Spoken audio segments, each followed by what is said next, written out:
นดินลาวของพวกเขา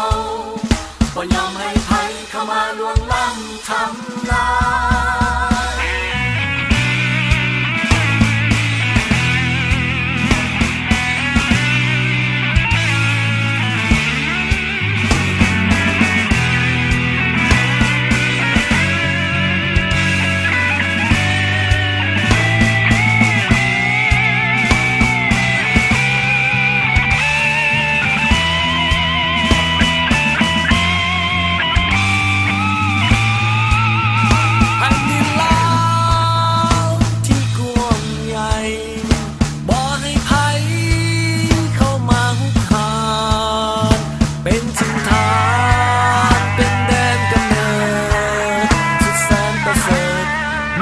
เกิดเป็นคนลา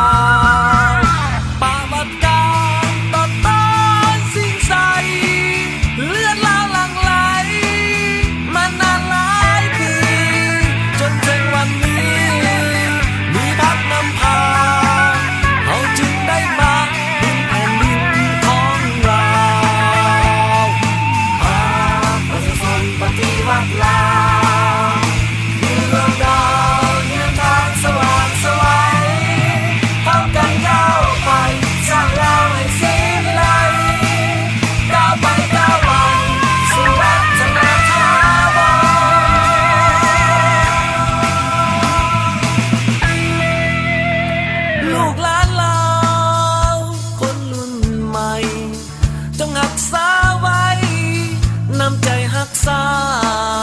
หักเอกรา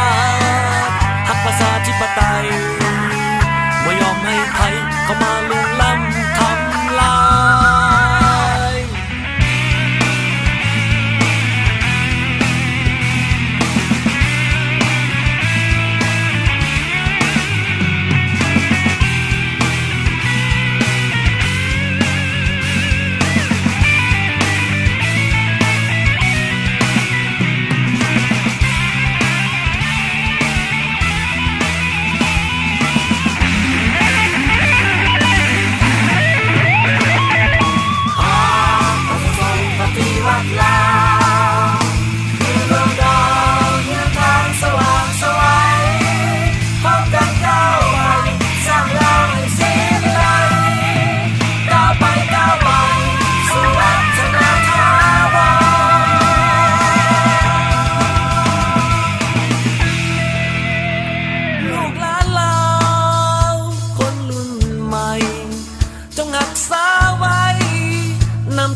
หักเอกรา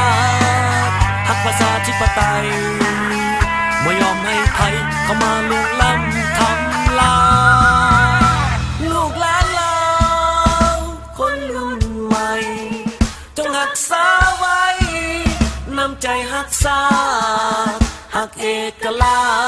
ชหักประชาธิปไตยบ่ยอมให้ใครเข้ามาล่วงล้ำทำลาย